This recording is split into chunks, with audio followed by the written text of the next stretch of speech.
Hello students, मैं हूं हर्ष और आप देख रहे हैं मारियो अकेडमी। पिछली वीडियो में हमने इलेक्ट्रिक फील्ड और इलेक्ट्रिक डायपोल के बेसिक कॉन्सेप्ट पढ़े थे। हमने जाना था इलेक्ट्रिक डायपोल क्या होता है,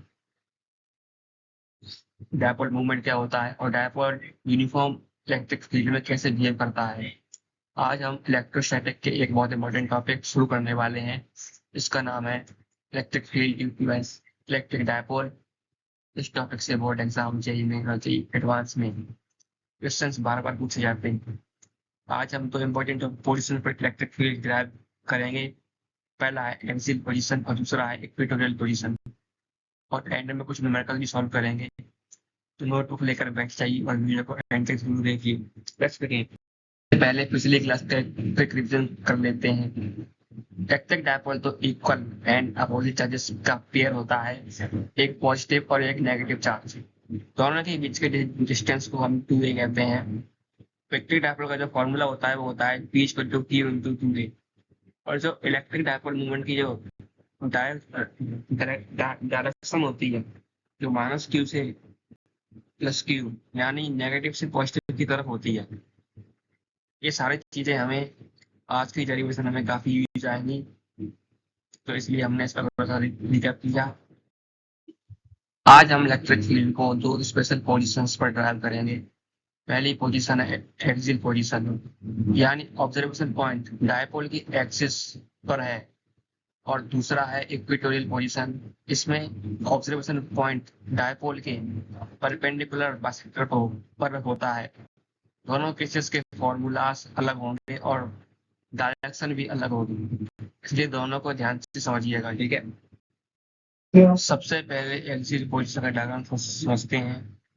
ये रहा डायपोल और ये है सेंटर हो। ऑब्जर्वेशन पॉइंट पी एक्सिस पर रखा गया है। सेंटर से जो पी का डिस्टेंस है वो है आर, लेकिन कूलम्ब्स लॉ लगाने के लिए हमें चार्जेस से डिस्टेंस चाहिए। नेगेटिव चार्ज से जो डिस्टेंस होगी वो होगी आर प्लस ए, और वहीं पॉजिटिव चार्ज से जो पी की डिस्टेंस होगी वो होगी आर माइनस ए। इसी डिस्टेंस का हम यूज फॉर्मूला बनाने में करेंगे। अब कूलम्ब्स लॉ अप्लाई करते हैं। पॉजिटिव चार्ज की वजह से जो इलेक्ट्रिक फील्ड होगी उसका जो फॉर्मूला होगा वो होगा E equal to k q upon are minus ए का होल स्क्वायर। और क्योंकि पॉजिटिव चार्ज फील्ड लाइन से बाहर भेजता है, इसलिए इसका जो डायरेक्शन होगा डायपोल मूवमेंट का वो सेम होगा।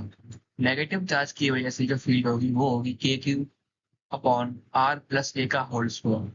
इसका जो डायरेक्शन होगा वो अपोजिट होगा, क्योंकि दोनों अपोजिट डायरेक्शन में हो हैं, इसलिए हम उन्हें ऐड नहीं करेंगे, हम इनका डिफरेंस लेंगे। अब सिर्फ मैथमेटिक्स बची है। दोनों फ्रैक्शंस का एलसीएम लेंगे, डिफरेंस ऑफ स्क्वायर्स अप्लाई करेंगे और सिंपलीफाई करते करते हमें मिलता है e equal to 2kpr upon r square minus a square का होल स्क्वायर। यहाँ हमें p equal to q into 2a use, जो हमें पता है डायपोल मूवमेंट का फॉर्मूला होता है, उसको हम यूज करेंगे। तो एक्सियल पोजीशन के लिए जो फाइनल रिजल्ट है वो हमारे सामने आता है E axial is equal to 1/4 into 2pr, यहाँ पर p डायपोल मूवमेंट है, upon r square minus a square का होल स्क्वायर। और डायरेक्शन याद रखिए, इलेक्ट्रिक फील्ड डायपोल मूवमेंट के सेम डायरेक्शन में होती है। ये कॉन्सेप्चुअल क्वेश्चन एग्जाम में पूछा जाता है काफी बार, इसलिए इसको आप याद रखिएगा। ये ऑब्जर्वेशन पॉइंट बहुत दूर है, मतलब आर बहुत बड़ा है ए के कंपैरिजन में, तो आर स्क्वायर के सामने ए स्क्वायर को इग्नोर कर सकते हैं। इस कंडीशन को शॉर्ट डायपोल अप्रोक्सीमेशन कहते हैं। अब फॉर्मूला सिंप्लाई होकर बन जाता है E axial is equal to 2kp upon r cube, जहाँ पर k होता है 1/4πε0। ये फॉर्मूला सबसे ज्यादा न्यूमेरिकल्स में यूज होता है, लेकिन उसे तभी यूज करना जब क्वेश्चन में दिया हो कि r is much much greater than a. अब चलिए इक्वेटोरियल पोजीशन देखते हैं। यहाँ पॉइंट बी डायपोल के परपेंडिकुलर बाइसेक्टर पर रखा है। नोटिस करिए पॉइंट बी दोनों चार्जेस से इक्वल डिस्टेंस पर है और यह जो डिस्टेंस है वो है अंडर रूट में r square plus a square. ये ज्योमेट्री आगे डेरिवेशन में काम आएगी हमारे। दोनों चार्जेस से डिस्टेंस सेम है इसलिए दोनों इलेक्ट्रिक फील्ड्स की जो मैग्नीट्यूड भी सेम होगी और उसका जो फॉर्मूला होगा वो होगा E equal to k q upon r square plus a square. अब डायग्राम को ध्यान से देखिए। हर इलेक्ट्रिक फील्ड को दो कंपोनेंट्स में डिवाइड करेंगे। एक होगा वर्टिकल कंपोनेंट और एक होगा horizontal component. Vertical component opposite direction में होंगे इसलिए ये दोनों कैंसिल हो जाएंगे। वही जो हॉरिजॉन्टल कंपोनेंट होगा वो सेम डायरेक्शन में होगा इसलिए उसको हम ऐड करेंगे और इसी की वजह से जो फाइनल इलेक्ट्रिक फील्ड होगी वो हॉरिजॉन्टल डायरेक्शन में हमें मिलेगी और उसका जो फॉर्मूला होगा मतलब जो नेट फील्ड होगी वो होगी 2 into p into cos theta equal to 2 k q a upon r square plus a square raise to power 3/2 जो सिंप्लीफाई करने पर हमें मिलेगी k p upon r square plus a square की पावर 3/2। तो जो हमें अब फाइनल रिजल्ट मिलता है ई इक्वेटोरियल वो है E equal to 1/4 p upon r square plus a square into 3 no e raise to the power 3/2 जहाँ पर जो पी है वो इलेक्ट्रिक डायपोल मूवमेंट है और ये हमें इक्वेटोरियल पोजीशन पर इलेक्ट्रिक फील्ड मिल जाती है। ये अब शॉर्ट डायपोल अप्रोक्सीमेशन को भी समझ लेते हैं। अगर आर बहुत बड़ा है ए से तो फॉर्मूला सिंप्लाई होकर E equal to 1/4 into p upon r cube हो जाता है। इसमें आपको नोटिस करना है कि एक्सियल फॉर्मूला का एग्जैक्टली हाफ है। आप इससे इसको और एक्सियल वाले फॉर्मूले को याद कर सकते हैं कि जो वो एक्सियल का फॉर्मूला है ये उसका बस हाफ है। अब दोनों फॉर्मूलाज को कंपेयर करते हैं। एक्सियल पोजीशन पर जो फॉर्मूला होता है वो है E equal to 2 kT by r cube और जो एक्सियल पोजीशन पर डायपोल की डायरेक्शन होती है वो सेम ही होती है इलेक्ट्रिक फील्ड के डायरेक्शन में। वहीं इक्वेटोरियल पोजीशन का जो फॉर्मूला होता है वो होता है E इक्वल टू के पी बाई आर क्यूब और जो इसकी डायरेक्शन होती है वो डायपोल मूवमेंट के अपोजिट में होती है और मैग्नीट्यूड एक्सियल फील्ड हमेशा इक्वेटोरियल फील्ड का डबल होता है। ये बहुत इंपॉर्टेंट एमसीक्यू है। ये काफी बार बोर्ड एग्जाम में आता है इसको याद रखिएगा। ये स्लाइड स्पेशली जेई स्टूडेंट्स के लिए है।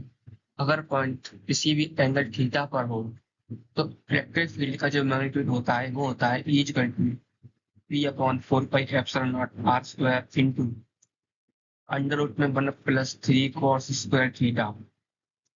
अगर थीटा 0 हो जाए तो एक्सियल फॉर्मूला मिलता है और अगर थीटा 90 डिग्री हो तो इक्वेटोरियल फॉर्मूला मिलता है। बोर्ड एग्जाम इससे सिर्फ देख सकते हैं मतलब बोर्ड एग्जाम वाले स्टूडेंट इसको सिर्फ देख सकते हैं और जेई एस्पिरेंट इसे याद रखेंगे क्योंकि ये काफी बार जेई में आ चुका है। कुछ इंपॉर्टेंट फॉर्मूलाज हैं जो हमने अभी पढ़े थे प्रीवियस स्लाइड्स में। ये मैंने पूरी स्लाइड यहाँ पे इसलिए लगाई क्योंकि अभी हम आगे कुछ न्यूमेरिकल्स करने वाले हैं तो आप इसको सारे का रेफरेंस की तरह देख लें। अगर आपको वो किसी न्यूमेरिकल में फॉर्मूला याद ना आ तो हम न्यूमेरिकल शुरू करते हैं। अब थ्योरी कंप्लीट हो चुकी है। अब देखते हैं कि न्यूमेरिकल्स कैसे सॉल्व करते हैं। मैं सजेस्ट करूंगा कि हर न्यूमेरिकल शुरू करने से पहले वीडियो पॉज करिए और खुद से सॉल्व करिए। उसके बाद मेरे सॉल्यूशन से कंपेयर करिए। इस तरह प्रैक्टिस करेंगे तो एग्जाम में आपका कॉन्फिडेंस और बढ़ेगा और स्पीड भी इम्प्रूव होगी और आपको पता चलेगा कि आपने कितना पढ़ा है और आपको क्या क्या रिवाइज करना है। जो पहला फॉर्मूला था उसका जो सॉल्यूशन है वो ये है आपके सामने। आपने वो न्यूमेरिकल तो देख ही लिया होगा। आइए उसका फॉर्मूला देखते हैं। तो जो ई एक्सेल का जो फॉर्मूला होता है वो होता है 2 kPy/r³। यहाँ पर हमें टू फॉर्मूला में होता है के की वैल्यू होती है 9 इंटू 10⁻⁹ पी हमें गिवन था 2 इंटू 10⁻⁻8 और हमें आर भी दिया हुआ था 0.1। तो हमने यहाँ पे उसको रखा और उसको हमने क्यूब किया तो हमें जो फॉर्मूला जो हमें आंसर निकल के आया वो आया is equal to 3.6 into 10⁻⁵ newton per coulomb. ये था पहले का आंसर। चलिए दूसरा न्यूमेरिकल सॉल्व करते हैं। For the same dipole P is equal to 2 into 10⁻⁻8 coulomb meter, find the electric field at a point 0.1 meter from the center on the equatorial line। इस question से हमें क्या क्या गिवन है? P डायपोल मोमेंट जो है 2 into 10⁻⁸ coulomb metre और हमें रेडियस भी दिया हुआ है R, वो है 0.1 m और हमें K की वैल्यू पता है जो एक कांस्टेंट होती है 9 इंटू 10⁹ न्यूटन मीटर स्क्वायर पर कूलम स्क्वायर। आइए इन सब चीजों को यूज करके हम इसका आंसर निकालते हैं। तो उस नंबर का जो आंसर है वो ये है। सॉल्यूशन हमें पता है कि इलेक्ट्रिक फील्ड इक्वेटोरियल पोजीशन पर उसका जो फॉर्मूला होता है वो होता है kP/r³, जहाँ पर K की वैल्यू हमको पता है 9 इंटू 10⁻⁹ P हमें गिवन था, R हमें गिवन था और हमने उसको यहाँ पर रखा। तो हमने जब सॉल्व किया तो हमें जो आंसर आया वो आया E equal to 1.8 into 10⁻⁵ newton per coulomb. अगर आपका भी यही आंसर आया हो तो आपका आंसर बिल्कुल सही है। एक और छोटा सा न्यूमेरिकल सॉल्व करते हैं। हमें शॉर्ट डायपोल दिया हुआ है P equal to 4 into 10⁻⁹ coulomb metre. Find E on the axial line at R equal to 0.05 metre. Electric field at axial point का जो फॉर्मूला है वो होता है E इक्वल टू 2kP/r³। हमने यहाँ 2k की जगह हमने k की वैल्यू जो होती है 10⁻⁹ P जो हमें गिवन था हमने वो रखा, R की जगह हमने R रखा, फॉर्मूला से सॉल्व किया तो E equal to 5.76 into 10⁻⁵ newton per coulomb इसका आंसर आया। Mistakes student make. Students generally 4 mistakes करते हैं। पहली, एक्सियल फॉर्मूला में फैक्टर 2 भूल जाते हैं। दूसरी है डायरेक्शन उल्टा लिख देते हैं। इक्वेटोरियल में जो डायरेक्शन होती है वो एंटी पैरेलल होती है और एक्सियल में पैरेलल टू पी होती है। जो तीसरी मिस्टेक है वो है शॉर्ट डायपोल फॉर्मूला तब भी यूज कर देते हैं जब आर बहुत बड़ा नहीं होता। और चौथी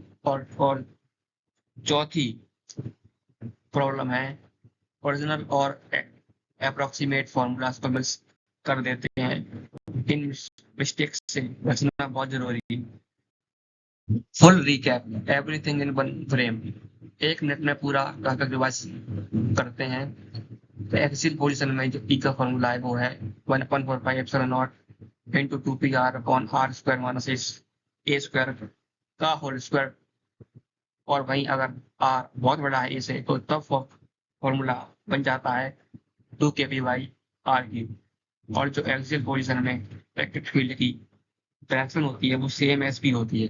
भाई इक्वेटोरियल पोजीशन में ई का जो फॉर्मूला है वो है 1/4πε0 इंटू p/r² + a² का होल (3/2)।